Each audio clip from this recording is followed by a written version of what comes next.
Audible offers an incredible selection of audiobooks across every genre. As an Audible member, you can choose one title a month to keep from their entire catalog, including the latest bestsellers and new releases. Audible is the destination for thrilling audio entertainment with next listen recommendations to habituate every type of thriller listener. The time is now more than ever to embrace the breathtaking, sinister, and shocking tales that have enthralled you, especially with brand new exclusive thrillers from best-selling authors who are guaranteed to keep you gripped. So, Ronnie, I recently downloaded Squeeze Me by Carl Hyacin, mainly because it shows a martini glass with a snake tail wrapped around it. I mean, what else needs to be said?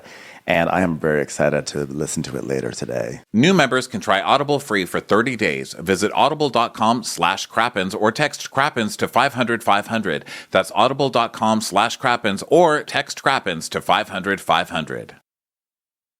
Do you struggle trying to reach those corner lashes when applying mascara? L'Oreal Paris' new Panorama Mascara catches every lash for corner-to-corner volume. Your sister has been using this, right? She loves it. Yes, they sent me some, and I gave it to my sister and my nieces. And actually, I looked at, I saw my niece the other day and was like, your eyelashes, is that the new mascara? She's like, yes, look at them. They were like fanned out. I mean, this is a great product. You can buy Panorama Mascara on Amazon today. Want to see life in panorama with fully fanned out lashes? Now you can with L'Oreal Paris Panorama Mascara that creates corner-to-corner panoramic lash volume. VR training platforms, like the one developed by Fundamental VR and Orbis International, are helping surgeons train over and over before operating on real patients. As you practice each skill, the muscle memory starts to develop. Learn more at meta.com/metaverseimpact. Watch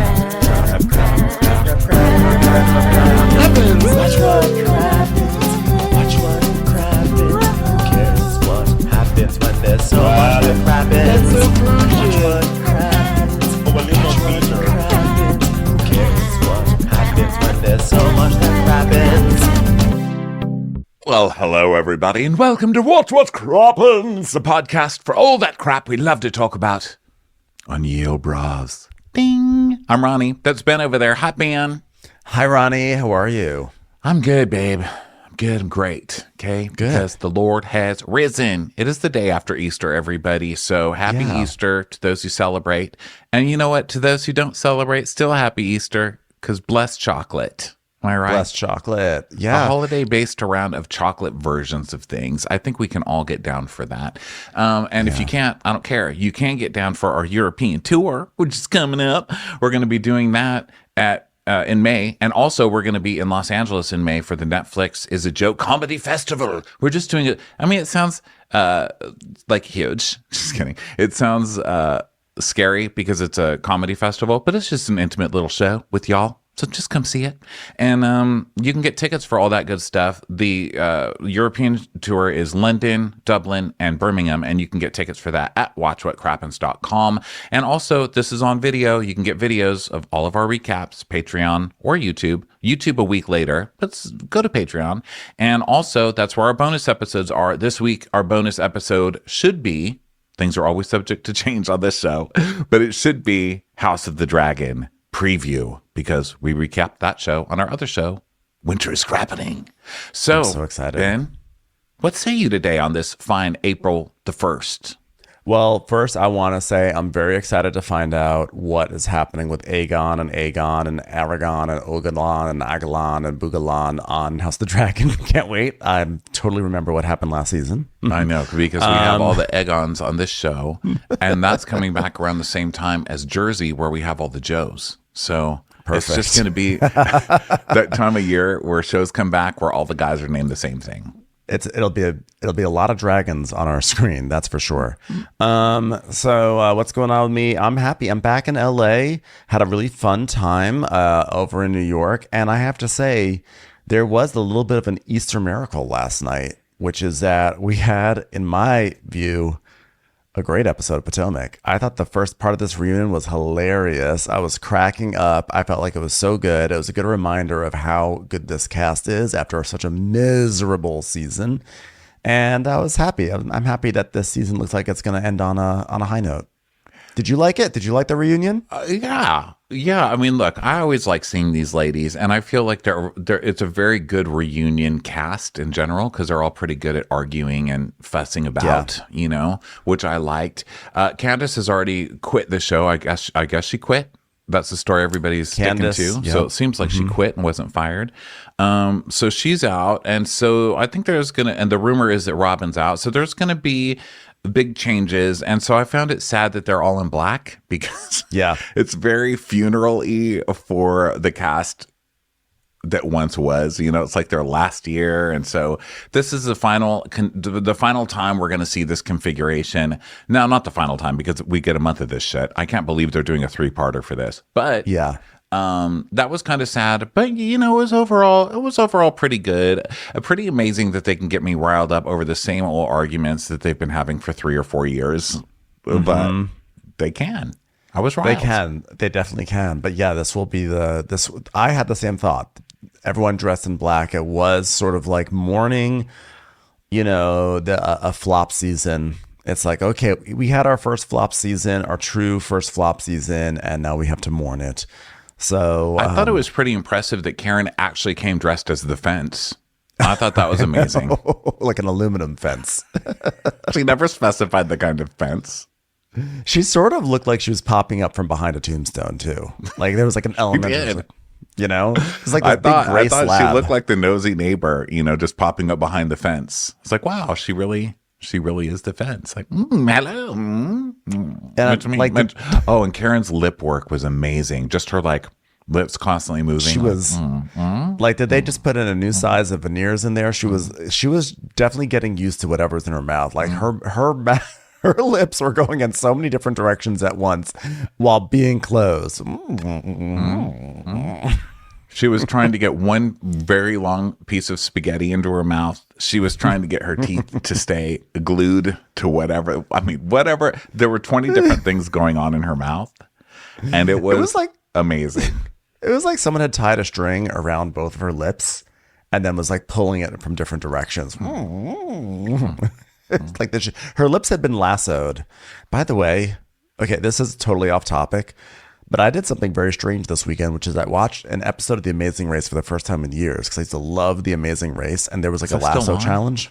It's still on, and I'm like, this show is hilarious. It's gotten to the point where they're like half the people they've cast are just like gay, and they just have gay meltdowns, or they just have like, it's just like very, very funny. And I have to say, I think I may start to get back into The Amazing Race because representation for gays matters to me, and if there's going to be a show with lots of gay meltdowns, I think I'm going to be there for it.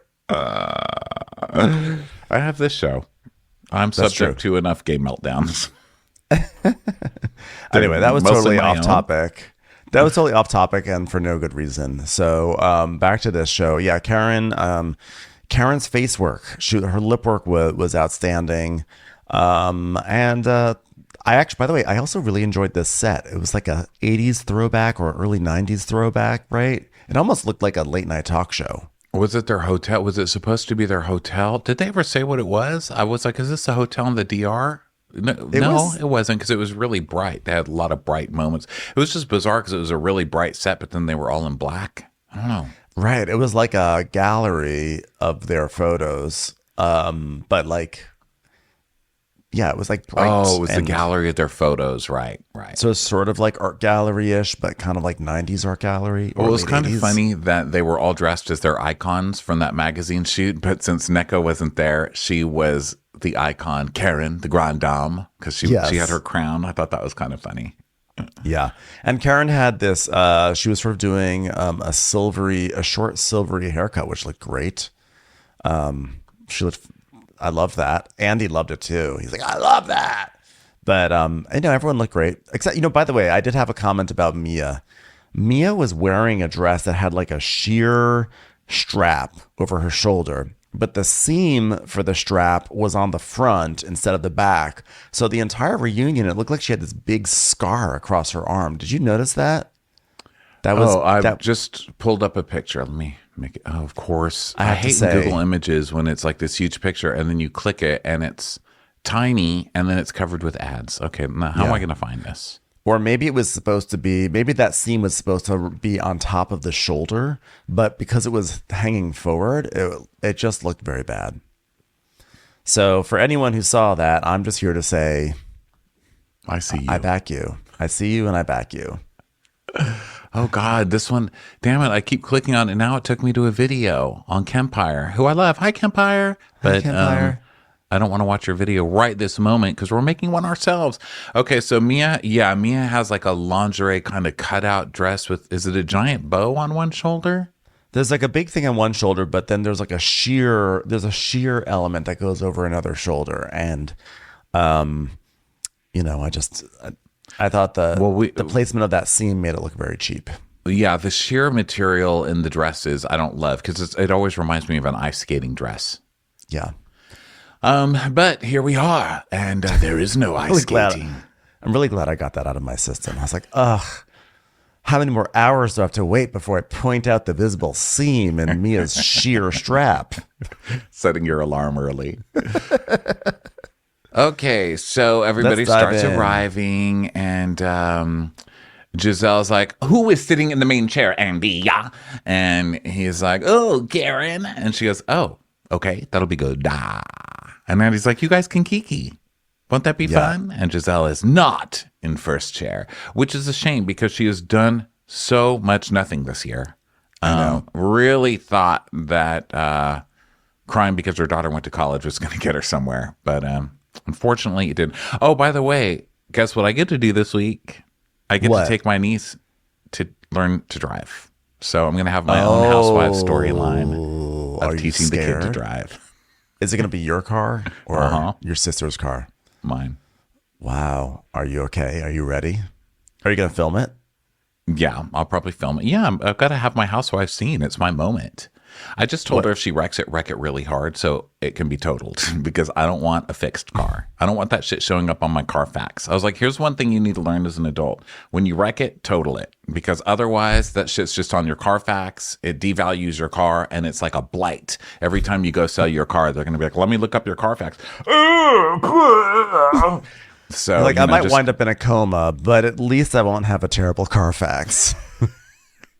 My Carfax will be good. And you know what? Look, here's my promise. If you don't fuck up my Carfax, if you do get into a coma because you wrecked too hard, I'll get you a new face or something while you're under. This is perfect. Well, good luck. Good luck to you and your niece. Thanks. Okay, so Giselle's terrible storyline. Yeah, so she doesn't get the first chair. Mia does. And so I'm super impressed because I love when the first chair people suddenly become mother hens and start giving everyone advice because that's what they do every year. And so I'm interested to see what Mia's advice to everybody is. Yeah. So everyone's showing up and Candace is annoyed because there's only like 2 people out there. And she's like, why was I rushed? Because literally no one else is here. And so they're just gathering, etc. So they all sit down, a lot of kisses. And it's like, I love the Mariah photo, Robin. I love it. She's like, you do? Yeah, I actually do.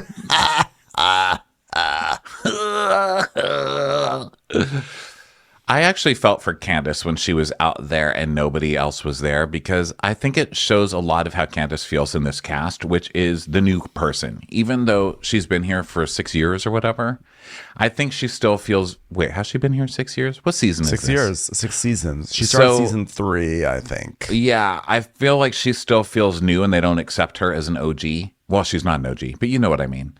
I think she still feels new because we all know the new person is always the first person to show up. Remember how Sonia Richards was always the first person to show up. It's just how you are when you're new. You're the first person everywhere. And I think she's still got that insecurity.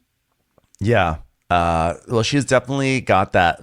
She definitely has that insecurity. She is someone who does not want to show up at the party first and there's no one there. She wants to make a special entrance. She wants to be the princess that she is. And someone probably tricked her because she probably runs late. I mean, I feel like Candace and Lisa Hochstein have a lot of similarities in that regard. And like Lisa Hochstein would be also similarly horrified if she was out there and she was like the third person on the set. Well, that would never happen. Yeah, it would never happen. Of course, Candace is a lot more driven than Lisa Hochstein, although Lisa Hochstein probably is driven too, but literally in a car. But Candace is driven. She has a song with drive in the title. yeah, that's the thing. It's part of her brand. Okay, so everybody comes to set and they're getting their last minute touch-ups, etc. Welcome, I'm Eddie Cullen, and this is inexplicably a 3-part reunion. Welcome, everybody. So hello, Grandam. Hi, Giselle. Hi, Karen. Hi, NECA. Hi, Mia. Hi, Ashley. Hi, sound person. Hi, craft services. Hi, costume lady. Hi, Ben. That's my son. I'm a dad. Hi, John Hill. He's on my radio show. So, yeah, Andy's like, hey, Robin, so you opened up your skincare franchise yet? I just want to troll you for the first of many on this episode. Ha, slow person. I mean, slow opening a business person. Let me clarify so I don't sound problematic. Anyone here got a discounting membership to your Glow 360? And she's like, oh, sure, Andy. So she hasn't opened Glow yet. I have a bad feeling about Glow. Do you? What do you feel? I feel like this is a bad time to get fired because you need to be on the show for people to come to your Glow. I'm not optimistic about Glow 360. I'm wondering if maybe 360 is just not something I like in a brand. Speaking of Lisa Hochstein, between Aroma 360 and Glow 360, maybe it's just not. Are they connected, do you think? Aroma 360 and Glow? Or is that just coincidence? Oh, maybe. We should look it up, but I'm too tired. My fingers hurt. I'm too tired. I'm already bored with my question. Let's talk about The Amazing Race. I'm not sure if they're connected. I do know that 360 means all the way around, right? And that's not how I want to think of when I go to get a facial. I don't want to think of like, oh, full circle, because full circle means you're old and dead, right? You come in as a baby, you leave as a baby, an old wrinkly thing. And I don't want to be 360. I want to be like 180, like Glow 180. You know, you're the opposite of what you look like now. I think that's probably the stronger point, right? Because if it's 360 means that we're going to do a 180 on your face, take it from being like greasy and full of smudge and sludge in your pores to beautiful and shiny. You've done a 180, but doing a 360 is like, and we've returned you to your grimy state. Congratulations. That'll be $400. Yeah, exactly. Okay, so Andy's like, so NECA, welcome to your first reunion. How was your first season? Rate it. And she's like, 10 out of 10, Andy. 10 out of 10. It was definitely 10 out of 10. She's like, please let me come back. It was honestly a 2 out of 10, but I'll say 10 out of 10 if you let me come back. Please, please, please. I'm going to say this. My prediction is they are going to bring NECA back, and they shouldn't bring NECA back. They shouldn't. But they are. Also, I think they are because this is the network that does not learn their lesson, as evidenced by the announcement of Real Housewives of New York coming back with everybody in the original cast and not making Jenna show her original her life in the fucking show. Can you? We'll talk about that tonight on. I would say that's a crappy hour topic right there. But still, you want to talk about a network that does not learn their goddamn lesson. Really? You renewed New York exactly as is? Exactly as is. Unbelievable. Unbelievable. And then they did that promo. Oh, we'll talk about it on Crappy Hour because that promo annoyed me too. I didn't even see the promo. I guess I'll watch it before then. It's there. It's there. What are you talking about? Huh? What's going on? I need a promo reckoning. Okay? I just want the preview to be Sai. I saw a preview with Sai just chewing because that's her thing. She's like, I eat. My name is Sai, so I eat. And I was like, wow, Sai is even sticking with her eating storyline. I just wanted to be her going girl math, but then explaining it wrong. Girl math is like 2 + 2 = 4. That. Girl math. Oh, I'm bracing. Okay, so Andy's like, all right, well, Mama Mia, you've been a lot of talk about you tonight. You've been breaking the internet left and right. I'm like, she has literally not broken anything on the internet. It's not. Like I looked and actually I brought in an inspector and actually the foundation's great. And he said, this internet's built very well. Nothing is broken. Completely stable internet. I have never seen the internet less surprised. By the Mia storyline. Like nothing even, there was not even like a small cosmetic crack. Yeah. So, your new DJ boyfriend, you're still married, right? And I know Gordon will be out here later. Oh, hi, Candace. Great to see you. And she's like, ah. Okay, so you've been working on some new music, right? How much has your mom spent? Tell us the truth. Tell us the truth. And then he asks if she or her plans of being a mom are being pushed again. And she goes, maybe no. And Nick is like, that's a yes. Sandy's like, Wendy, hi, did you hit a little bit of the devil's lettuce, Satan's spinach, Beelzebub's Swiss chard? Happy Eddie, you know what I'm saying? She's like, no, I didn't have any Happy Eddie, Andy, but he did promise afterwards we'll do a little celebratory devil's lettuce, Andy. All right, I love a devil's lettuce. Okay. And hi, Ashley. Any divorce news yet? And she's like, yes, there is. There is some movement. I'm not divorced, but there's been some movement. I left a voicemail for Michael, so we're going in the right direction. Okay, well, every year I used to ask Robin, when's the wedding? And now I ask you, when's the divorce? And she's like, yeah, I feel that, Auntie. I deserve that. And Mia says, I'll be divorced first. So, okay, so there's a lot to unravel. So here comes Daddy Andy, everybody. Daddy Andy is not happy. He's like, guys, the point of Real Housewives is for everybody to get along. And I don't like all these ladies fighting, guys. Now listen, ladies fighting, you have built me a mansion in 5 different states. And money for my children to live off of forever. But please, all of a sudden, come in here and be nice, okay? Daddy don't like fighting ladies, all right? All right. Now look under your chair. You've all been given a set of gloves. All right, let's get this shit started. Who wants to call each other a bitch first? I want to set an intention for today that as a group, you all will reach out to one of your gay friends and have them send me a nude. Thank you very much. So yeah, he says as a fan, it's extremely frustrating to watch this season because we're supposed to be finding common ground and we're supposed to be taking ownership of our actions as they affect others. So are any of you willing to make up with each other and admit when you're wrong? Ladies, anybody? And it's just crickets and everybody's looking at each other. And Candace and Wendy are giving each other looks. And Robin and Giselle are giving each other looks. And then so Andy looks to Karen. And so Karen just goes, Andy, I believe in these women, Andy. I believe in them, which is why I swallowed a jar of peanut butter whole, Andy, before I came out here. He's like, that is not answering the question, man. Yeah. This, by the way, this Andy's little spiel here was his diplomatic way of saying this season sucked because none of you guys were filming with each other and we all hated it. So you guys have to figure out how to fix this because otherwise you're all in trouble. But he can't say that because he can never say the season sucks because you can't say that on the actual season itself.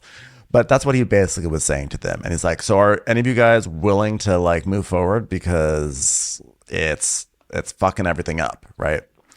So right. Candace is like, I'm looking forward as well to owning what I need to own and moving forward. Like, no, you know when you say owning what you need to own, you're not just talking about the house that you live in, right? Like, you're not talking about independence from your mother. I was talking about that, Andy, so I rescind the comment. I apologize. I misinterpreted the question. Will your mother own half is my question. It's like, Andy, I'm really getting sick of this shit, okay? So anybody else, will you own it? And so everybody says, oh, I mean, okay, except for Giselle and Robin. So Karen goes, Giselle, Robin, what about you? Will you be owning? This is the fence calling. Fence calling. Will you be owning it or not? Yes, I'm looking forward to the ownership. Yeah. And what about you, Robin? Sure. I guess I'll own something. And by own something, I mean I won't own anything by the end of the episode. It's time for a commercial. It's time for a Crappens commercial. Well, I'm getting to that age now, Ronnie, where I see myself on camera and I can see the back of my head. The hair is thinning out. And honestly, I mean, I have to imagine that the past few years, the stress in our world, in our lives, has impacted it. I mean, your hair is never just about your hair, and Nutrafol knows that. It could be your job, your deodorant, your hormones. It could be almost anything that has almost nothing to do with your hair. And that's why Nutrafol takes a whole body approach to hair health, addressing the problems inside to help hair grow on the outside, supporting your lifestyle, not just your hairstyle. With Nutrafol, building a hair growth routine is simple. Purchase online, no prescription or doctor's visits required. Free shipping and automated deliveries ensure you'll never miss a day. See results in 3 to 6 months. Address your root causes of hair thinning with Nutrafol. For a limited time, Nutrafol is offering our listeners $10 off your first month's subscription and free shipping when you go to Nutrafol.com and enter the promo code CRAPINS. Nutrafol.com, spelled Nutrafol.com, promo code CRAPINS. That's Nutrafol.com, promo code CRAPINS. Hungry Root is your partner in healthy living. It's the easiest way to get fresh, high-quality groceries and simple, healthy recipes delivered to your door. Take a fun short quiz, and Hungry Root will get to know your personal health goals, what you like to eat, the kitchen appliances you use, and more. And then they'll build you a personalized cart with all your grocery needs for the week and give you delicious recipe recommendations to put those groceries to good use. Hungry Root will recommend recipes and groceries based on your personal taste, but each order is fully customizable. I really enjoyed actually doing that quiz. I really felt like something was being customized to my needs and my wants. And the box that came from me, I got so many really helpful meals and also snacks. I can't tell you how many times I was starving in the middle of the day and I was like, oh my goodness, I actually have a snack that I can reach for, including a stroopwafel, by the way. Everything from Hungry Root follows a simple standard. It's got to taste good, be quick to make, and contain whole, trusted ingredients. Right now, Hungry Root is offering Watch What Crappens listeners 40% off your first delivery and free veggies for life. Just go to hungryroot.com/crappens to get 40% off your first delivery and get your free veggies. That's hungryroot.com/crappens. Don't forget to use our link so they know that we sent you. So now we start with our favorite thing from the season, talking about sex, because they had literally had nothing going on in every single scene. It's like, hey guys, here we are in the DR. Nothing's going on. What should we do? Let's play a game. Who likes fisting? Who likes getting fists up their butthole? Me, I do. I love it. Also, I swallow cum, and sometimes I fuck toes. Wow. Okay, I cannot believe these questions. Okay, question number 1. Why are you televising this piece of shit show right now? Whoops, didn't mean to read that one. Okay, question number 2.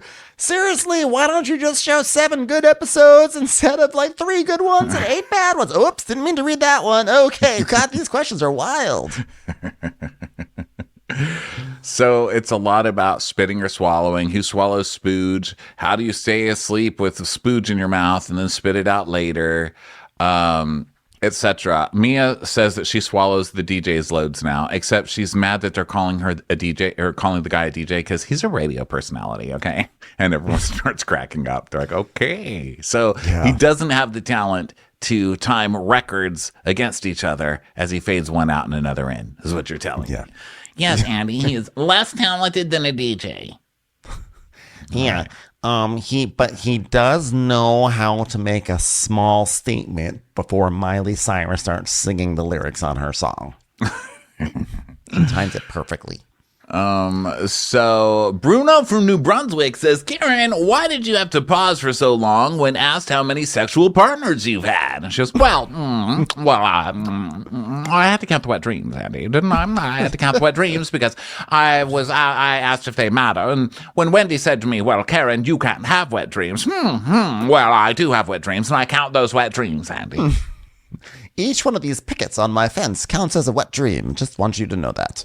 So Rob's like, in other words, you can't keep track of how many people you've had sex with for the past 5 years. No, Robin, that would be 1. Okay, next. Hold on. Wet dream incoming. Yes, we'll add 1 to my tally. That was very good for her. I mean, Robin just can't keep up. How has she been on the show this long? And she goes, it's you, not wine. All right, well, I will say the times that you all start talking about, when you guys talk about sex, your guards all come down. You start laughing. You guys are friends. Why do you guys think that is? And he's like, because we're all a bunch of horny toads. Whoa, I just practiced my swallowing there while I was trying to say that. Sorry about that. Yeah, they're like, we all do it, Andy. We all do it. So then, Robin, you've been raked over the coals for hiding details about your marriage. And even though you made it clear that you don't care, I don't care. about the never-ending Juan rumors, your ex-friend Candace wouldn't let you off the hook that easy. Let's watch the Juan cheating montage, not to be confused with last year's Juan cheating montage, or the years before's Juan cheating montage, or the year before's Juan just hates Robin in general, but isn't accused of cheating this year, or the year before's Juan might be cheating with Michael montage. Okay, there's a lot of them.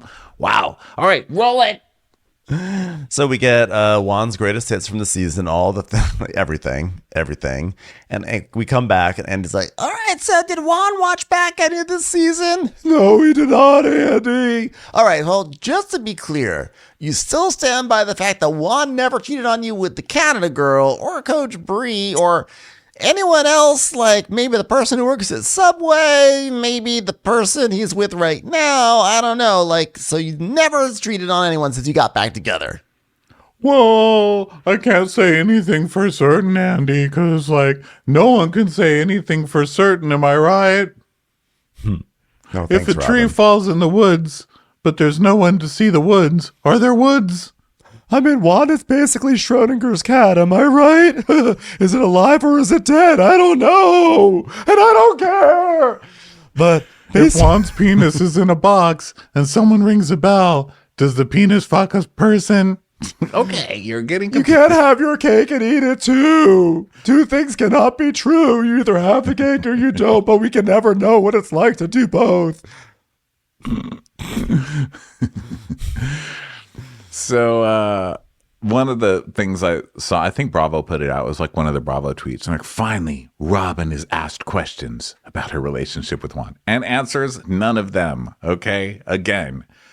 So everyone's like, does anybody believe Juan? And Mia's like, no, nobody believes Juan's story. And Karen's like, Andy, I don't think for it's any of us to believe. None of us believe it, but Robin believes it. And that's all that matters, Andy. That's all that matters. Now, hold on. Let me give a little scratch. Let me give a one-finger scratch to the top of my wig and then a nice solid... I'm very close to dislodging the tiny peanut that's in between my back teeth. Hold on.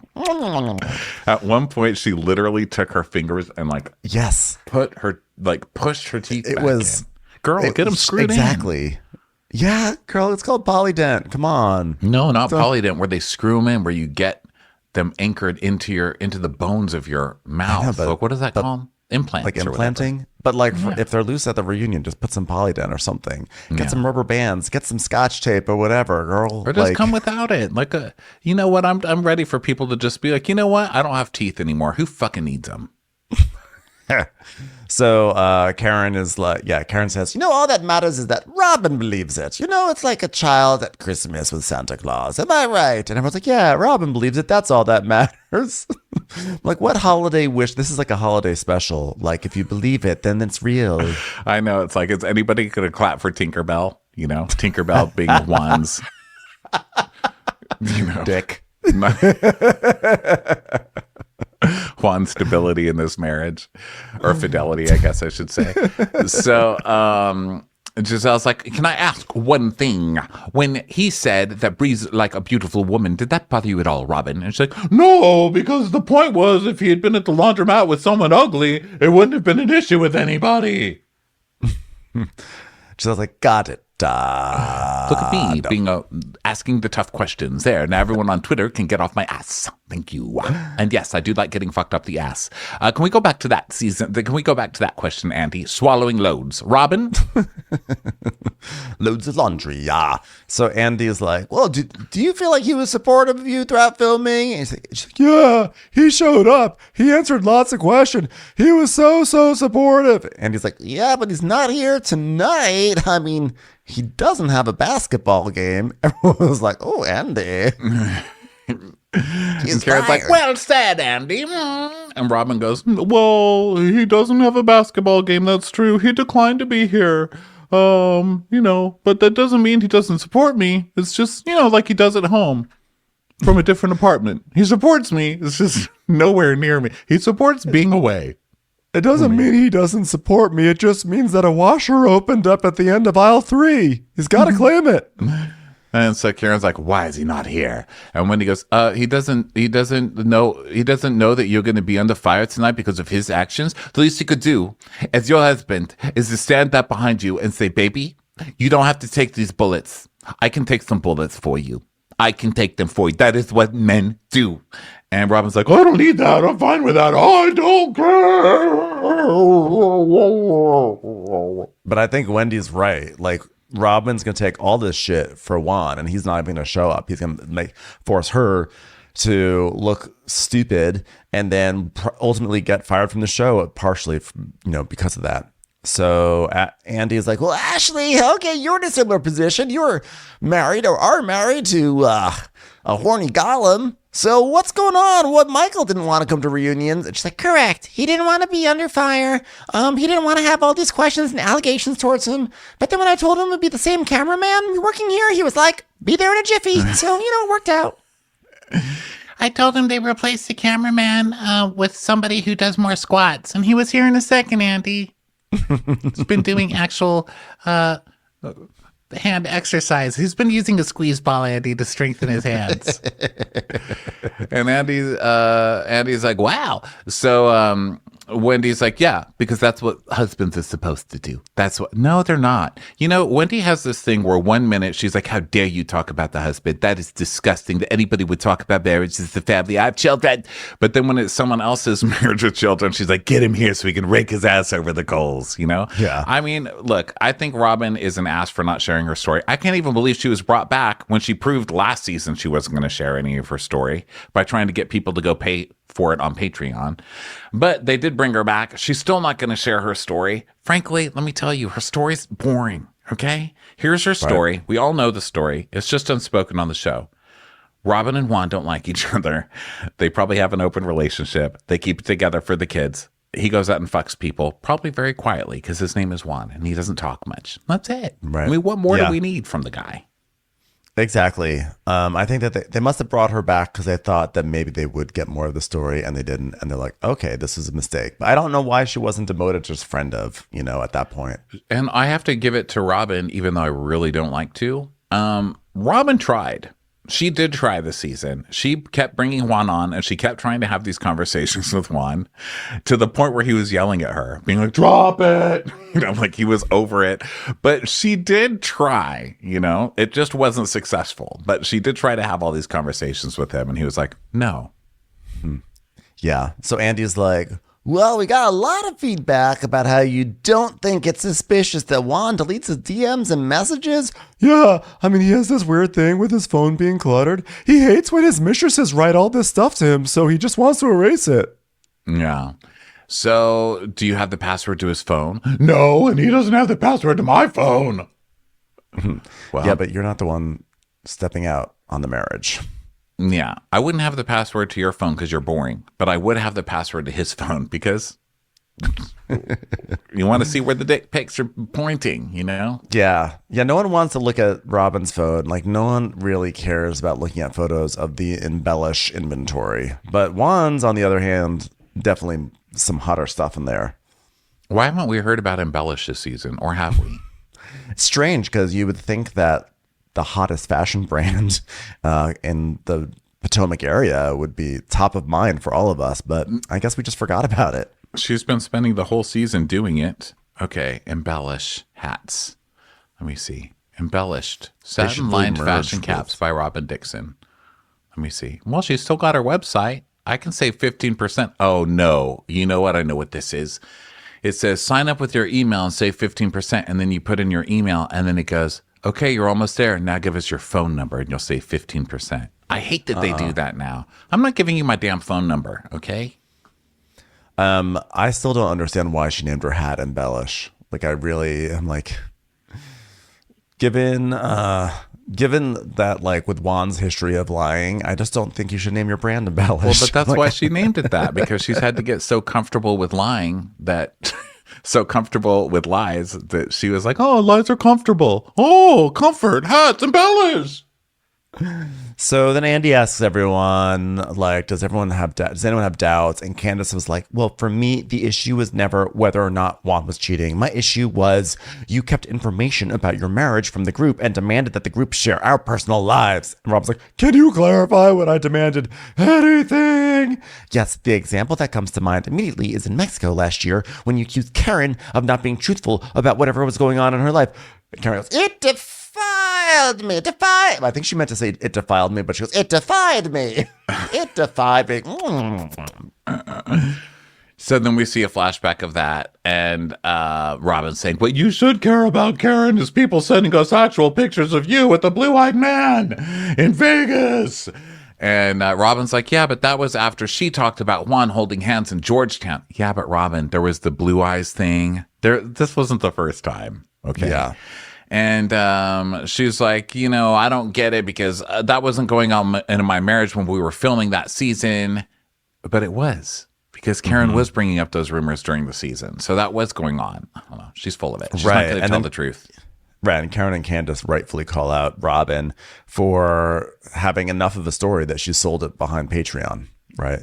So Andy's like, okay. Now, don't you think that if you just gotten ahead of it, Robin, and you just said, Juan and I had a blip about a year ago that lasted our entire relationship. It actually started when we first met and continues until this moment, a big blip. Don't you think, it would have helped a lot yourself a lot in this situation?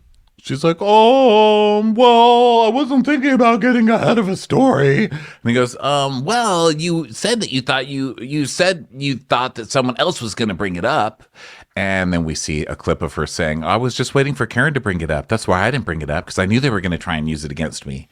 And so Robin's like, well, I didn't mean I was waiting for her, but I wouldn't be surprised if she'd... Robin, just answer a fucking question truthfully. Just one. This is an easy one. Just say, yeah, in retrospect, I probably should have been more forthcoming. I didn't think I had to because there was no reason to just blurt it out. But in retrospect, I see that I should have, especially, by the way, also because let's not forget that prior to the whole talk about Karen, there was all the stuff about Wendy and Eddie. Right? That's why Wendy and Robin are not friends, because Giselle and Robin were like, hey, Wendy, we hear stories that Eddie has been flirting with women or cheating on you. So the only reason you got all this plastic surgery is because of those rumors that Eddie's cheating on you. Right. So you've definitely talked about other people's cheating, or personal lives like that, which I think is fine. But then you all of a sudden are like, oh, why would I bring up that we had a blip, or why would I mention this, or whatever, The answer is easy. Would you want to talk about your husband cheating? Okay. If my husband was cheating and nobody knew, why would I tell them so that they can attack me with the fact that my husband is cheating? And if my husband is cheating, I don't really care. I've swallowed Juan's load for this long. Why stop now? Yeah. That would be a good response. Yeah. Just say it, but she just keeps lying over and over again and then acting like she never lied. It's just annoying, and I can see why your ass is getting fired, and it should have happened seasons ago. So then Karen's like, well, perfect example. When Raymond went through his taxes, I put a little humor on it, and I did my press conference without press, and that was a classic. Let's go back, doodly-doo, doodly-doo, doodly-dooty-doo, and see the past of Karen handling this situation with some grace, shall we? Taxes, press conference with no press. I got ahead of my story, and I also added a monde to Ray, just to show how serious I was about getting ahead of the story. And well, that was a public situation. And Giselle's like, it was in the paper, Karen. Nah, it was in the Washington Post. Yeah, yours was on the paper. The credit card paper. I think that the credit card paper is more important than the Washington Post. All right. So all of a sudden we get someone bleeped out on Twitter. Did someone write in a question and then say, actually, I do not approve of you using my name? Well, they don't want to give attention to the blogger, because this is the one that comes from the blogger. What did I want to say about that? But also, yours was a public situation too, Robin. That's how everybody knew about it. It was in the blogs, okay? It wasn't some private thing that people had you followed around by one of Marisol's private investigators. Okay, it was in the paper. I mean, it wasn't in the paper, but it was in the closest thing we have, the blogs. Okay, so Bleep on Twitter said, according to the fans, and I guess Candace via her fans, she's mad that Robin didn't share something personal that happened to her and Juan on the show. Yet she was the one who said back in season 3 that her and Chris have the right to choose what they share on the show. Whatever and that's true. By the way, amazing memory on this blogger. This person did their research. How do you even remember? I don't remember anything that's said 3 episodes ago, let alone what was said on season 3. Well, this is a blogger friend of Robin's who's doing Robin's dirty work, which is why they know exactly what Robin wants to get across on the show. So this is true, by the way. This is a decent point. But that was season 3, and like at some point we have to like give it a break. Like, can we just keep it to the last couple of seasons? Like, but also, like, let's not forget, everyone has a right to decide what they want to put out there publicly. Like, people are allowed to have, some privacy at this very difficult time for me and my family and Mauricio and the daughters. But at the same time, save a bull, ride a cowgirl. Am I right? Crappy hour. But I think the issue here is not like debating the right to choose what is on and off the show. I think it's that Robin has been someone who has pried into these difficult situations for Wendy and for Karen and others about like what's really going on when she herself has a skeleton in the closet. And then when it is unearthed and she's confronted with it, she suddenly acts like, well, that's private. I don't have to talk about this. Like she doesn't do the answer that you gave, which is what she could have said is like, you know what? Of course I wasn't going to say anything because you guys didn't know about it. And I didn't want you guys to go in on me about it. So I was trying to avoid that shit. Right. As was the question to Kyle. It was the same thing. It wasn't, why don't you want to talk about the cheating? It was, why are you such a fucking hypocrite? That's the question. Yeah. Unless you're a podcaster, you don't get to be one. So Candace is like, well, I will not be answering questions from her friend who is a blogger. You shared proprietary information with him about me. Proprietary, really? It's like the Robin Big Mac sauce that Robin shared. It's all the KFC seasonings. Like, how dare you?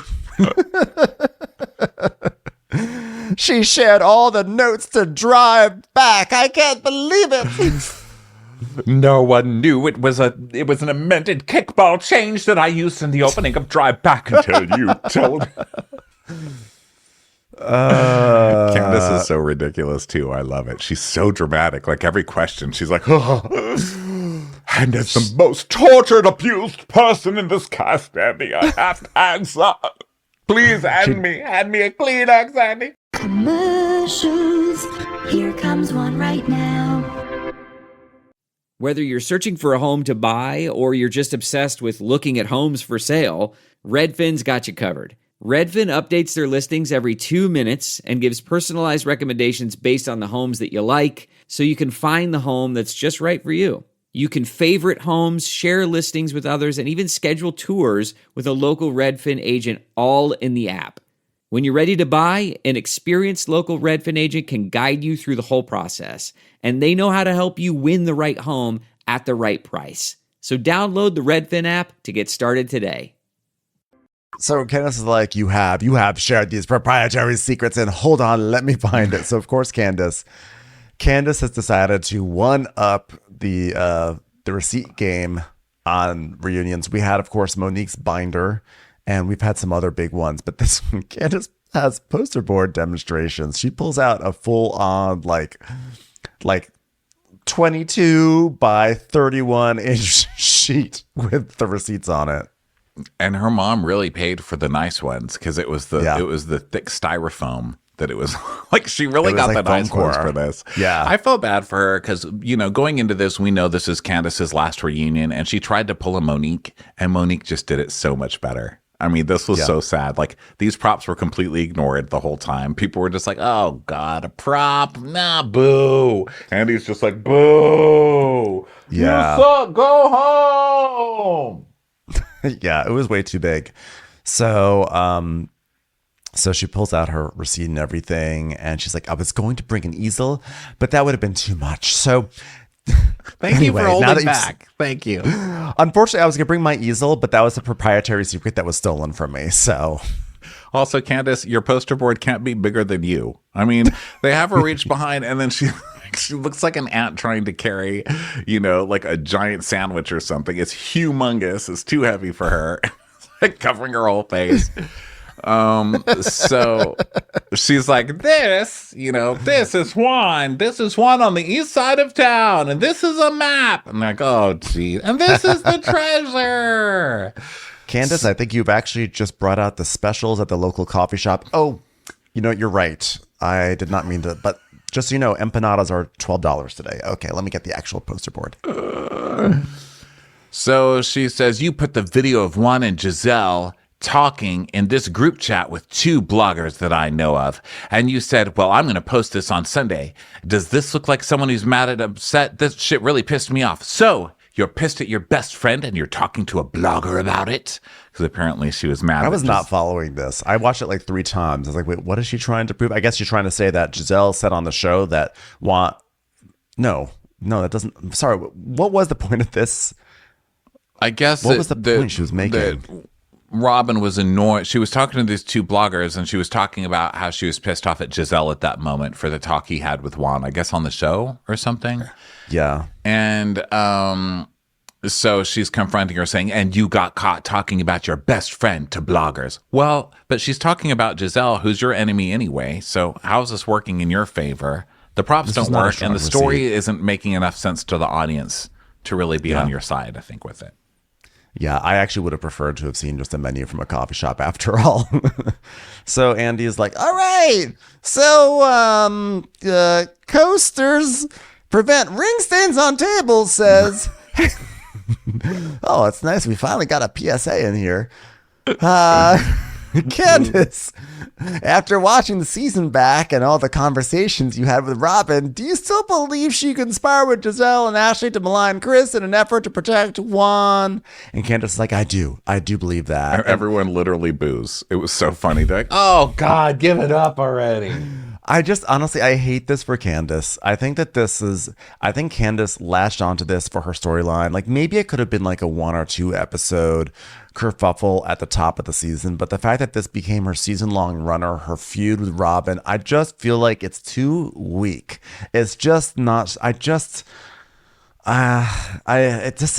not her strongest work. I believe that Robin knew that Juan was cheating and that she knew it was going to be coming up on the show because she's on a Housewives show and she deserves it. Frankly, she deserves the karma of people talking about it, not getting cheated. Nobody deserves to be cheated on, but I'm saying she deserves the karma of it being talked about on the show. She knew all this was coming. So when she heard Giselle spreading rumors about Candace's husband, she was being kind to Candace, knowing that she needed people to be kind to her when her news came out.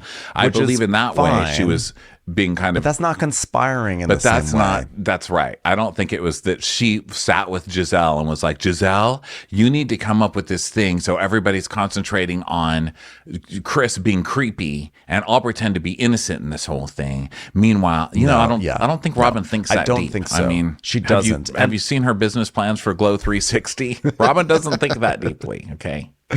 Yeah, I agree, and I think that the Candace's basis for this was that like Robin was like not as supportive of her at the reunion as she would have liked. And because all season long, Robin was supportive of Candace. And I just feel like throwing this whole feud, like building this whole feud with Robin about like how she acted at the reunion, essentially, it just feels like weak sauce to me. It feels like she didn't know what to do for the season, so this was what she was going to do. She didn't know how to evolve her feud with Giselle.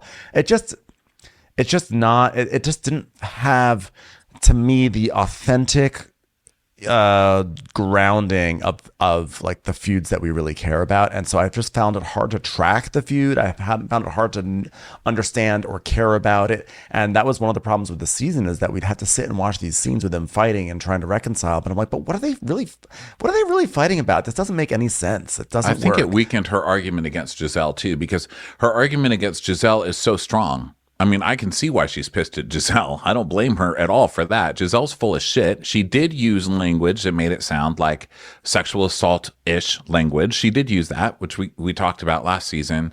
And she has every right to be super pissed at Giselle and rail on her. The problem is she's keeping that same energy for Robin, and Robin didn't do it. I mean, no matter, even if Robin liked that Giselle did it, which we have no proof of, Robin didn't do it. So you keeping that same energy for Robin just weakens the other argument because it doesn't make sense with the Robin thing. It's not fair. Now, if her argument against Robin was just like, Robin still supports Giselle and is friends with Giselle, even knowing that Giselle would do something that hurtful to me, so fuck Robin. Okay, that's enough. That's enough for me.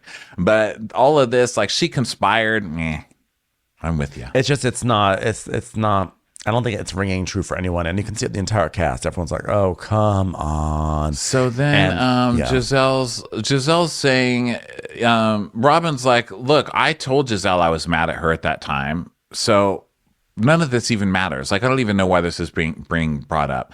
So then Candace is like, I need a tear. I need someone get me something in the shape of a triangle. She's like getting her styrofoam giant billboard thing to wipe her eyes. Just shoving it. And then Andy's like, oh, I actually have a tissue. So Giselle's like, oh God, not the tears. Ha ha ha ha. Not the tears. I guess like, fuck you. These are very real, authentic tears. Fuck you. So she's like, oh, okay, tears. Tears. Okay, fake tears. So then Giselle just starts cracking up because of the tears. And Candace is like, fuck you. And Giselle's like, oh, come on, tears. Oh, those fake tears are coming, aren't they? Ha, ha, ha, ha. So her and Robin are openly mocking Candace. Now, I started laughing because I feel like the whole audience is like, oh God, here Candace goes with the fucking tear. Candace can't be as tough as she is on Twitter against these people and then suddenly be the most delicate flower that ever graced the earth every time a tiny argument comes up. She has to sob about it. It's like, so that's why she loses all the time, because she's very hypocritical, you know? She's very like, I'm a victim. Now that said, Giselle and Robin were fucking mean. If somebody starts crying, you don't just start openly mocking them. You know what I mean? Now, was the audience laughing? A lot of us probably. I looked at Twitter after. Obviously, not everybody's laughing. People are irate at Giselle and Robin. I started laughing, but I was like, God, that's also like a super dick move, you know? Like, who does that? I think it's a dick move, but it's also like, again, Candace is so transparent with, like, she's like a soap star, right? It's like, or a soap actress character, right? Where it's like, so like you're angry at Robin, then, well, what do you need from Robin to move forward? Starting to cry. It's just like, there's an element of manipulation in the way she conjures up tears at exactly the right moment, in a way that we should actually love, right? Like, it's so campy, it's so arch. But like, I can understand, I would laugh too, but they are openly laughing because they're trying to belittle her, which is not nice. But at the same time, you can only pull the cry move so many times before, you know, people on a show who are hostile to you are going to make fun of you. Yeah. So then they just keep going, right? Especially Giselle. She's like, ha ha, tears, LOL, ROFL. Okay, I learned that from my boyfriend. He's youthful. And Andy's like, Giselle, that's kind of mean. And Karen's like, yeah, it's not a good look, Giselle. Not a good look. And Candace goes, she's a fucking bad job. Yeah. You know, all I need from my friends is like acknowledgement. I just need her to acknowledge that there's a difference, because it hurt, not just me. It hurt Chris, because Chris also considered Robin a friend. Why do I feel like Chris doesn't give a shit? Why do he I sure feel like did Chris last does not year. give a shit? He was super pissed last year. At Robin, though? Not at Robin. No, not at Robin. I don't think it was at Robin last year. We haven't heard as much from him this year. I think this year he's like, please leave me off this show as much as possible. Yeah. But look, Candace in general, I think her reactions or whatever, it's easy to start judging Candace's reactions. But the fact is, what Giselle did was shitty. It was shitty. And Giselle's in the wrong here, period. And that Giselle won't say anything to take responsibility is bullshit. I have to be Team Candace for that. I do think, though, that Giselle has a right to say, I was in a room with Chris and I was uncomfortable. If that's all she said, then that would have been fine. It was after the reunion. He wanted to talk privately. I thought we were going to be private. It wasn't private. It felt super uncomfortable because it felt like a confrontation with a man. He was drunk. Whatever. If it was that, okay. But it wasn't that. It was... Your husband tricked me into going into a room. Then it was he made me go into a room. Made me go in. Then it was he tried to get Sneaky link. He was being a sneaky link in all of this shit, insinuating that he was trying to fuck her in this room. I mean, that's when she's visibly uncomfortable and he's trying to make pass at her. That's shitty. That is extremely shitty. And to wait until the cameras are rolling to bring all that stuff up is just shitty. And the fact that she's pretending that it's not and that Candace is just overreacting is crazy to me. Like, it's crazy that she can get away with that shit. So Robin is like, honestly, I don't want anything from her as far as an apology. Clearly, she thinks that I plotted on her husband, and I would advise, if you really feel that way, to not be my friend. I don't care. And Mia's like, well, as the first chair, I would like to say, I think Robin needs self-accountability from Candace on her end, and I think Candace is looking for some transparency from Robin on her end, and I'm looking for a strap that's not made of mesh, because this really does feel awkward on my shoulder. And I would, if you can't find a mesh strap, I would also be open to just a few brochures I can move from the left to the right, just like the old days. So basically, neither one of them are going to do this, right? Neither Candace or Robin are going to bend on this. So Andy's like, okay, I guess we'll try again later. Did no one hear my speech? Okay. So Robin goes into this thing like basically saying her and Juan have been together 28 years and people go through shit and they're going to thug it out because they're like each other's person.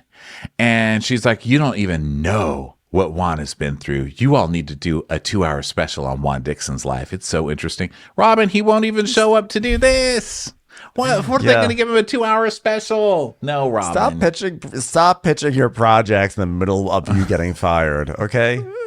Let's not do that. So Andy's like, all right, well, Karen, as the designated fence humper of the group this season, you often found yourself caught in the middle. And while you gave it your all, I don't know what even that means, unfortunately, no amount of humping seemed to bring back the love amongst friends. Who wrote this shit? All right, we need to work on this. This doesn't even have any rhymes or puns in it. You're just saying humping and fence all the time. Congratulations on having a birthday again. But it's like every year is the plot is Karen's birthday. Can we just stop? Yeah. You guys shoot at the same times every year. It's going to be our birthday every year. Okay. I'm bored of Karen's birthday. Officially bored of Karen's birthday. So he asked her if she had a facelift and she goes, I did a plane, basically, Andy, which is I had a plane implanted into my body, which is actually, I run on jet fuel now, Andy. So yes. Well, when I was taking skydiving lessons with some eye candy in season 2, it was really just to sort of get a good view of the plane and how I would feel about it in my teeth. And I have to say it's been a little challenging because the plane keeps trying to take off, but I have to close the hangar, which is why right now I must pause and go. And Ashley's like, was it just your face or? And she goes, nothing on my body because I'm done with my body. You know what? My body is banging as it is. Not me and me is me and fancy fence. And Ashley's like, okay, geez. All right, Karen, circling back on you being the fence of the group, which let me just take a moment to quietly laugh to myself that you are still calling yourself a fence. Okay, we're back. Why do you think the group gets frustrated with you for remaining neutral? I don't know, a bunch of more platitudes from Karen. Then we move into the PAVE segment where we found out the women's history with sexual abuse and stuff like that, and they talk about that a little bit. And then we move back to Giselle and Candace. They're like, there was a very nice, touching segment. Okay, let's fight some more, even though I hate fighting and that shouldn't be on a show about women, which I profit off of. Okay, so Giselle, you blamed Candace for death threats that you received. Why did you choose not to confront her about that? Did you ever consider texting her and being like, this isn't even fun? And she's like, well, no, I was told that she would be talked to. Told by who? Maybe she meant by like production HR. or something. Like the HR, production was something like like, that. oh, don't worry, you can come back. We're going to give Candace a talking to about calling you colorist on TV. So Candace is like, I want to know how it is my fault that people are crazy enough to threaten her life.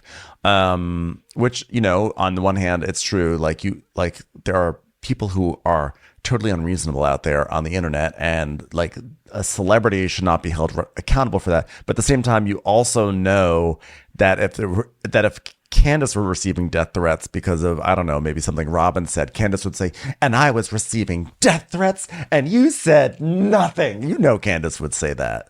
Well, also inciting people to do it with the whole, like, you're like this because of the color of my skin, right? So, and she was liking tweets and everything. I don't think that Candace is fully like, you can't, people have to be responsible for their own actions, but also like, there is a world, you know, I feel like something that I feel like I've learned a lot over the past 3 or 4 years is inciting things like violence. That's not good, and we should not be supporting that. well, but she's not saying go kill Giselle or threaten Giselle. And the argument could be made against Giselle too, because if Candace had gotten any threats for her husband being a skeeve who's trying to, you know, assault women or whatever, like, I don't think we can blame Giselle for, I mean, I don't think we can blame Candace for all of the people coming after with death threats. Also, where are these death threats? Can I see some evidence of these death threats? Because I feel like this is something on the Housewives that has become a thing where people are like, you sent them after me with death threats. Where are they? I need to see proof of these death threats. Yeah. And by the way, like, if you're sending death threats to Giselle and her kids over this stupid show, like, you really have to get a life. I'm sorry. Or you really shouldn't be sending death threats to anyone ever. And just in life, you shouldn't do that. Like, if you think that's ever a good thing to do, you have to re-examine your priorities. But in this specific situation, you know, if you're doing this on behalf of Candace to ride hard for Candace, just know you're making actually Candace look worse here. Because you've now put Candace in a situation where she has to defend your stupid actions when she had nothing to do with your stupid actions. But that being said, Candace is liking things, whatever. It's not a good look. And like, I think that they're like, it's not black and white, but like, you should not be liking tweets that say things like, you know, kill Giselle. I don't know if that was the tweet that she liked. But they didn't show any evidence of that. I mean, they were saying it with their words, but whatever tweets they were putting up there weren't death threats or anything like we should all go kill Giselle, and she liked it. They were nothing like that. Now, Candace isn't known for really being nice on Twitter, and she does call Giselle a colorist constantly, but I don't know that she can be blamed for death threats. And also, it's Housewives, so I don't know. I feel like Giselle is accusing Candace of being overdramatic, but at the same time, she's fighting fire with that same overdramatic fire where she's like, and now Candace has got people ready to murder me. No, I mean, you did something super shitty, so address that. Instead of the repercussions of it, I would like to hear her address what she actually did and admit she's wrong in any way, shape, or form, which she never does. She still never does. She turns it into, I'm the victim here because people have given me death threats. Well, it's not Candace's fault that people on the internet are fucking crazy.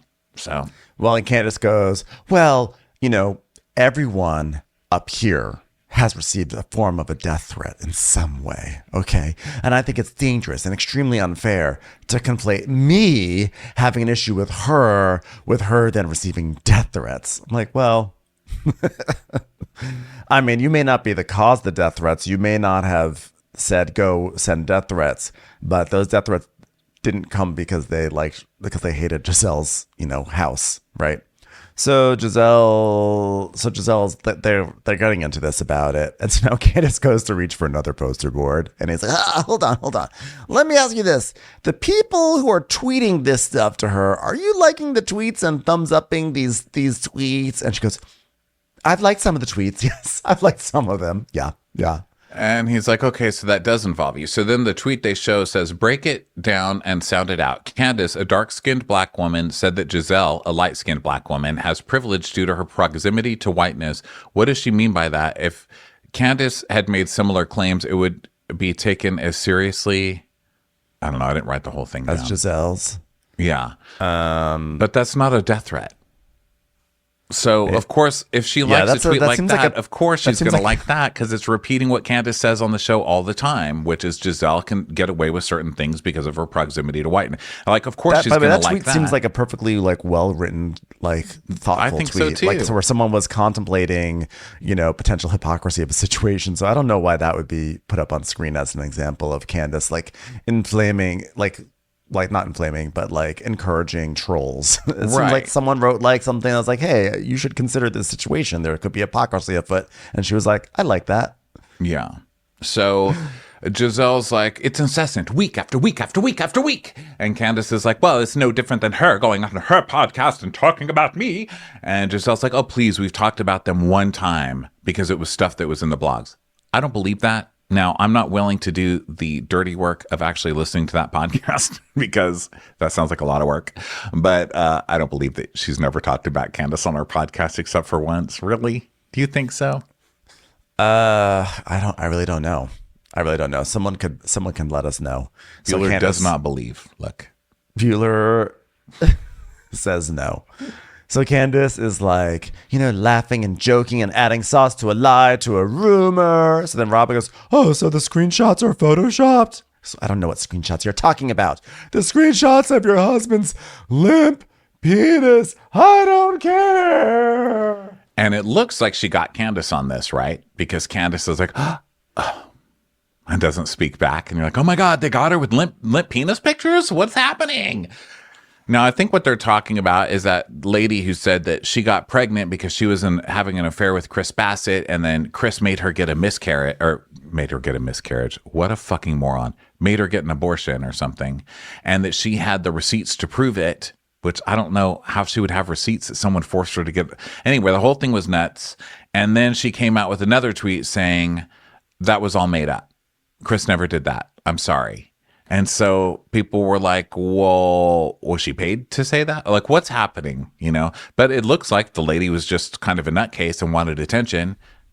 And so I'm surprised that they're still bringing it up on the reunion and didn't bring that part up. Yeah, they didn't give a lot of context to this, but they did show enough to show that whoever this was seemed to be a very unreliable source, So Mia's like, she didn't have all her marbles. That is a first seat observation, by the way. You're welcome. You're welcome, everyone. The view from the first seat is marbles short. So Karen's like, well, the bottom line is she said she lied, and I'm sorry. And we are above anyone that would lie on any of us. Okay? So Wendy's like, all I heard was limp dick, limp dick, limp dick. That's all I'm hearing over here. All right, I want to move on. Okay, let's go on. Okay, so we're going to have a break in 15 minutes, and I just want to see if we can get somewhere with Candace and Giselle as impossible as that may be. So Candace is like, Andy, honestly, I have seen and heard enough. We started the reunion and you charged us with being honest and being open and doing what we could to move forward. And she has expressed through her actions and her words that she is not interested in moving forward. I don't think that is in anyone's best interest to hash out anything more with her. Yeah. So Mia's like, I don't think she said that. I mean, from the first chair, that's not what I heard. My hearing could be different over here. And Giselle's like, well, what I said was a laundry list of things. And then we see a flashback to 10 minutes ago. Giselle listing off all the things she's been called on the internet, which, I mean, I don't know. I guess we don't need to relitigate that since we just did it 10 minutes ago.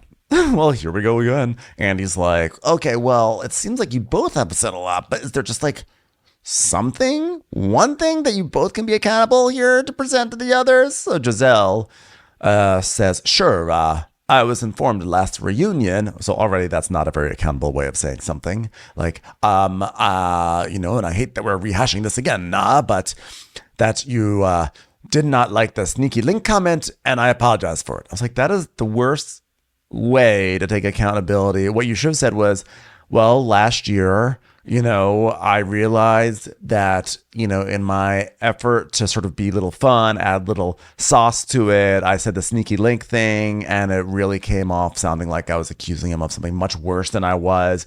And I feel terrible because I think that really impacted both our interactions and could have really sullied his reputation in a way that I was not intending. I just wanted to point out that, Chris was doing Ashley perceived Chris doing something sketchy. And then I said, it's funny because I had a moment that I thought was like a little sketchy and that was it. But by me trying to be kind of a little funny or whatever, I brought it to a new place. And I apologize for that. Like, that's what she should have said.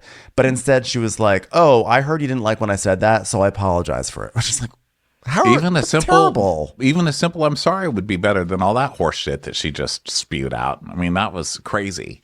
So next, Clean from As You Go says, it's triggering to watch a woman who accused somebody of sexual assault speaking on sexual assault, talking about the PAVE event. And Andy's saying, I thought it was sad that you made a powerful moment about your issue with Giselle, who never accused her husband of sexual assault, about, that you used that at such an important event, basically. And Giselle goes, Fatsa! And Giselle goes, but she did accuse him of sexual assault multiple times. Okay. Now here I go flip-flopping again. She technically didn't. I mean, Candace just takes it too far. I mean, I wish she could just say she insinuated that there was she insinuated that he forced her into a room and all of this stuff. The insinuations were there, but he did accuse her of sexual assault, which I think hurts her case, even though I'm on her side on this one. It does, because Giselle did not do that. Giselle absolutely did not do that. I think Giselle was being like cheeky in a way that was not appropriate. And, she sort of suggested he was being, like handsy or electric, like Michael Darby-ish. and so Candace rightfully was like, don't put that, like, do not put my husband in the Michael Darby category. He is not like that. But that's very different than saying that Giselle was like, he sexually assaulted me. That's like a very serious thing. My opinion has always been that Giselle used sexual assault language. She used coded language to get people to come after Chris in a certain way, right? So I think that accusation is true. But to say like, she accused him of sexual assault is like one step too far. It's like, just when you're so mad that you exaggerate a tiny thing, that kind of hurts your whole overall point, I guess is what I'm saying. And then Candace is like, she said, quote, he made me go into a hotel room. And Giselle's like, I did not say that. And then clip of her saying it. Exactly that. Show it exactly. Fucking Giselle. But here's what makes me crazy. They show the clip to us, but Andy doesn't say, you did though. Well, does he say it? I think maybe he does say it at some point. I think he did say it. Yeah. I don't. We're not there yet. It still takes a moment to come up. So Andy is like, well, Wendy, in a court of law, is that considered sexual assault? And Giselle's like, well, NECA is the lawyer. Do you even watch this show, Andy? Andy. He's like, I was looking at degrees. Yeah, and she has a different degree. Okay, well, I just wanted to say, if we're not going to do that, then... as a family therapist, Wendy, what do you have to say? I'm not a family therapist either, Andy. Okay, as someone who's really into facials, Wendy, that's Wobbin, actually. Even though that I'm on the show, Andy. So NECA, who I don't think she does this sort of law anyway, by the way, she's like, I don't think it amounts to sexual assault. No. So then Mia's like, well, he didn't touch her. He didn't say anything inappropriate. And then Candace is like accusing my husband of forcing her into a hotel room. And this is where Giselle again, it's like, I never said he forced me. And I never said it. And Carol's like, let me say this. Let me have the last say in this as a fence. The fence would like to talk. Okay. We can wrap this up because we need to be respectful of the survivors. Absolutely. And she says that basically words do matter. And they should pay attention to that. So Giselle's like, I didn't say Lord. I didn't say forced. I didn't say anything like that. Which, I mean, she did. And Karen's like, well, the words are not actually sexual assault, but like, I understand where you're coming from. And Giselle says, I said he asked me, period. And Candace is saying, well, you implied sexual assault. And she goes, no, I didn't. So Karen's like, but, it's the fact, she says, it's not the implication. It's the fact that people are left to draw their own conclusion, which is the implication. So I don't know. Right, Karen, be quiet over there. Karen, this is She's not writing your the thing. fence on implication. Karen, this is not your fight. Yes. So Giselle's insisting that she said that Chris asked her to go to the room. And NECA is like, but Giselle, can you say right here that Chris did not sexually assault you, like maybe that will make her happy. Which I'm shocked that then Giselle didn't just say absolutely, and she didn't say that, but she goes, no, what I've said was that the man asked me to go into the room. So Candace is like, well, I don't want to hear what you think you said. And she goes, and I said he made me uncomfortable. And Candace is like, it's on tape, Giselle. So then there's some back and forth, like Giselle's saying, I never lie, blah, blah, blah. And Candace is calling her a liar. And then they're going at each other for this. And now Giselle's like, oh, so now it's name calling time. Oh, right. Now it's name calling time. Liar, liar, name calling time. And so they're like, so Candace says, did he force you into the room or not? And Giselle just keeps going, name calling time, name calling time. So here we go. It's just ultimately, yeah. And then ultimately Andy says, well, in an interview, but you did say made me. Andy coming in very late in this to it's just going on forever. And then so Andy finally comes in with that. And Giselle denies it. And Andy's like, the producers are saying you did. And Giselle's like, no. So then they put it up on screen. Giselle saying, absolutely fucking saying that. Yeah. She literally says, last year, I told your husband made me feel uncomfortable because he made me go into a bedroom and close the door. That is what happened. So she literally said he made me go into a room. So Wendy is saying, okay, Candace, if Giselle holds herself accountable, what are you willing to hold yourself accountable for? Like and subscribe. And he's like, thank you, as a lawyer, thank you, as a Wendy, lawyer. thank you. I'm glad I called on a botanist for this one. She's like, I'm not a botanist either, Andy.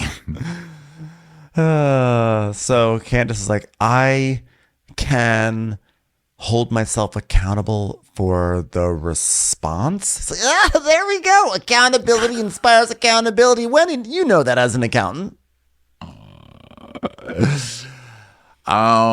I think the appropriate response, no one's going to take the responsibility that they should. The appropriate response is, I got pissed that Giselle accused my husband, used sexual assault allegations and trying to ruin my husband's life.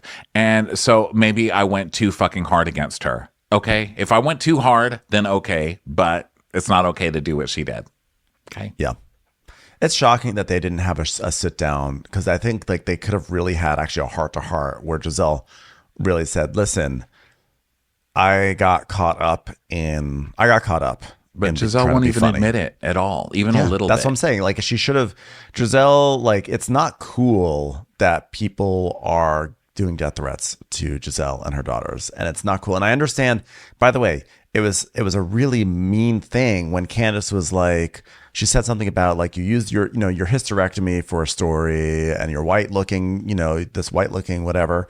Like, I understand why Giselle was like offended to the core, just as I understand how Candace was offended to the core by what Giselle did. But Giselle was the one who started this. So Giselle, I think, should have sat down and said, I've done like a nice apology to Candace for over embellishing her side of the story.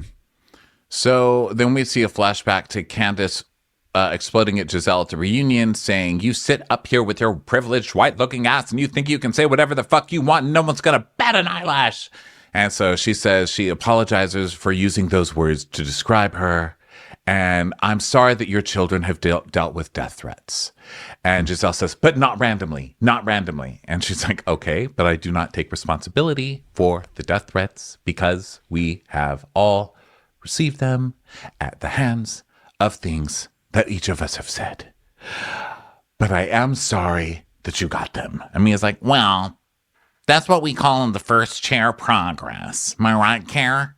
I want to point out that as someone in the first chair, I do receive a few more death threats than the rest of you. It's just the burden of being here. Most of them are from Gordon, though. So Ashley is like very desperate to dissolve any conflict or tension. She's like, oh, it's a starting point. Yeah, we had a starting point. This is all going really well. I was like, no, this is not a starting point. This is the most reluctant accountability. These women have just like given up a few morsels so that they can claim that they were accountable, but this is absolutely nothing, and nothing has healed or helped.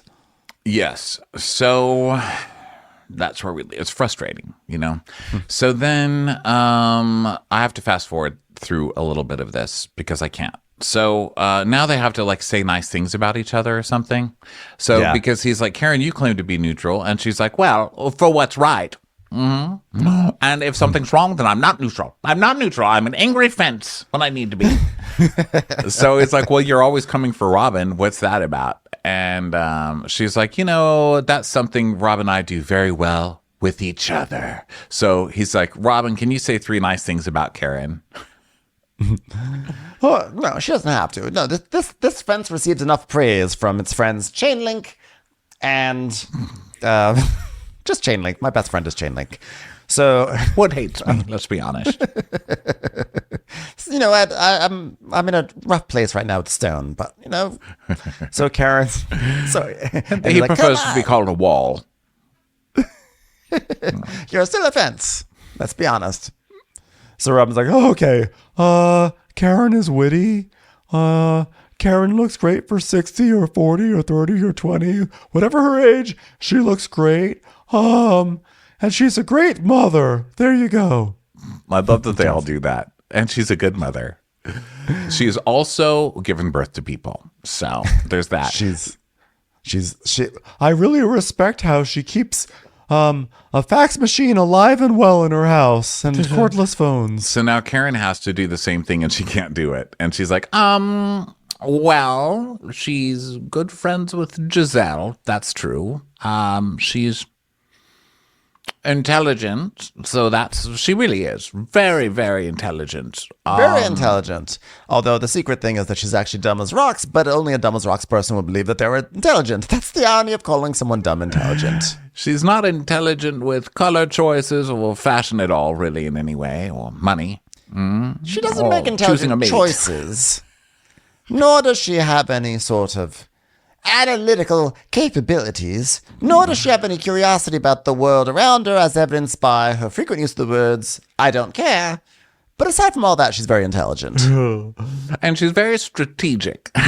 They're like, whoa, wait a minute. She goes, but overall, very nice person. To other people, not to me.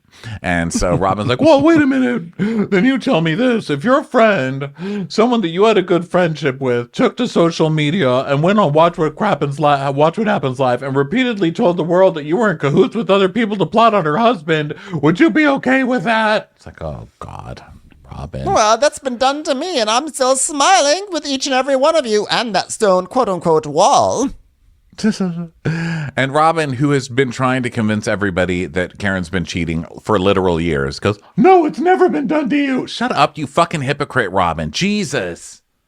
Well, it's been done to me in another shape or form. I mean, my point is, rise above it, because my object is always going to bring the best of us to the viewing audience. I just want the best of all you ladies for the viewing audience. That's why I'm here. By the way, did you hear that Mia was sleeping around with a rapper? Did I already mention that? I did. So now Robin's trying to come for Karen, and Karen's like, I'm not on trial here, Robin. You are. She's like, she's not able. She can't look at things objectively with me. Oh, okay. I'm sorry, Robin. Because I have a problem with the 1 minute you're putting a boombox on the table. I love Karen describing a Bluetooth speaker as a boombox. It was a next thing I know, you're typing at your compact computer. Next thing, you're putting a boombox on the table. And next thing I know, here comes a big band to get your point across, right in the center of the table. That Wurlitzer really had something to say that day, did it not? And then next minute, you're calling my name out on Andy Cohen's program to tell your story. But then you're sitting on the side of a curb crying and wanting me to take care of you, Robin. There's chicken shit bingo to tend to. What do I have to say, Robin? And Robin's like, see, you don't hump the fence when it comes to me. And she's like, well, you've got to give me something to work off, right? I'm not a fence who can just improvise good qualities in other people. All right. She goes, I am the fence. I will work with you. Come to the fence. The fence is here for you. Let the fence do things for you, but you have to work with the fence. Come on now. Oh, gosh. So Karen's like, she goes, yes, there's a picket fence, but had you come to my farm, the girls would tell you I built an 80-foot fence, 8 feet high, because I am the fence. What? Karen's getting so lost in her metaphor. Really? This whole fence thing, she is just stuck with it the whole season as she just keeps on going. It's the strangest thing we've ever seen on The Housewives. So Someone then they break for insisting that they're a lunch. fence. Yes. So they break for lunch, and then Mia is in her dressing room, and she's on FaceTime with Ink, and Gordon's there. And she goes, oh, Yeah. Gordon's here. Say hi, Gordon. and Gordon's like, oh, hey, what's up, man? What the hell? Yeah. And Ink is like, hey, you got that black going on? He's like, yeah, gotta represent.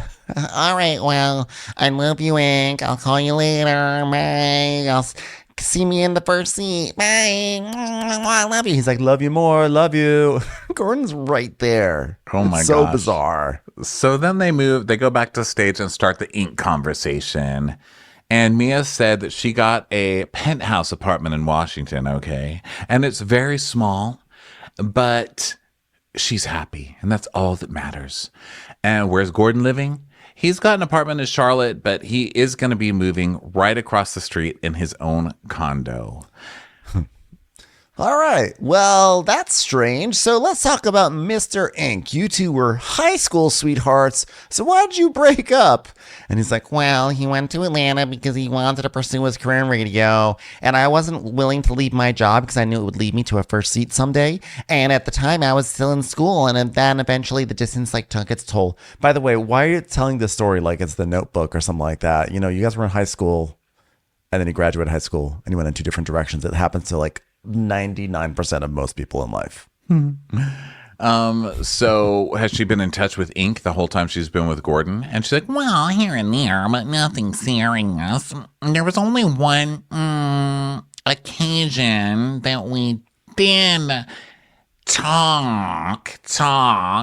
and she was with G. And Wendy's like, Mia, can I say something about that? And I'm just telling you this full disclosure because I know who Gordon is talking to and what Gordon is saying. But one of the things that Gordon said was that Ink came to your house and was trying to take away your son because he's the father. Whoa! Does Ink think Jeremiah is his son? And Karen goes, girl, I am done. This fence has just been blown over. I'm on the ground. You can hump me all you want. This hump is this. We've fence officially is- gone too far for this fence. All right. Mia goes, Yes, he does. He does think that Jeremiah is his. and he's like, he does. And Ash goes, still? Yeah. Ink thinks that Jeremiah is his. Did you get that for the trailer? Okay, great. Why does he think that, Mia? Because you told him. That's why. What the fuck? Mia is so crazy. I'm loving Mia. And also, I would like to credit us both with saying in the very beginning Mia was amazing casting. Because I feel like everybody's like, fuck Mia. She's not everybody, but a lot of people are like, why is Mia even still on this show? This is why. Okay. Yeah. This is why. You just knew. You just had to know looking at Mia, there was something like this there, you know? how mad is Mia that she hadn't started a burner account to make fun of her castmates, because she's a little bit on like a Monica trajectory in terms of a mess, you know? How do you mean? In a good way. In a good way. No, she's way better than Monica. I mean, Monica, I think, would have outlasted all the stuff that ended up happening at the end of the season had she had all of this going on, you know?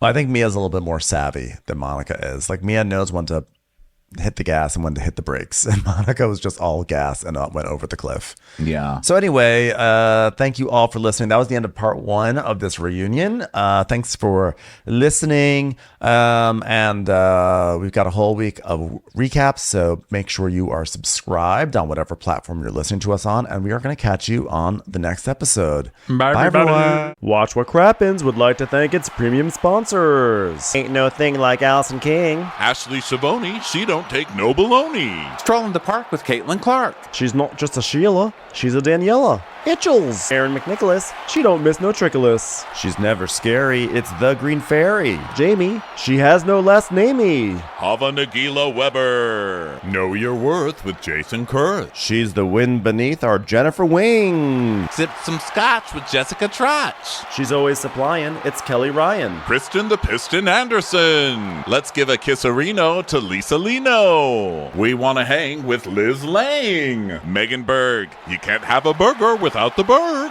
The Bay Area Betches, Betches. And our super premium sponsors. Somebody get us 10 cc's of Betsy MD. We're taking the gold with Brenda Silva. Let's get real with Caitlin O'Neill. Don't get salty with Christine Pepper. Can't have a meal without the Emily Sides. We forever love Ava. Nobody holds a candle to Jamie Kendall. We got our wish, it's Jen Plish. She's not harsh, she's Jill Hirsch. She's a little bit loony.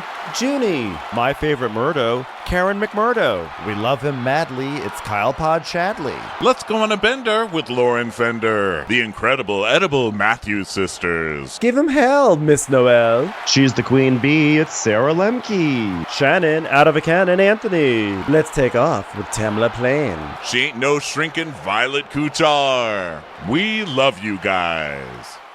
Hey Prime members, you can listen to Watch What Crappens ad-free on Amazon Music. Download the Amazon Music app today. Or you can listen ad-free with Wondery Plus in Apple Podcasts. Before you go, tell us about yourself by completing a short survey at Wondery.com/survey.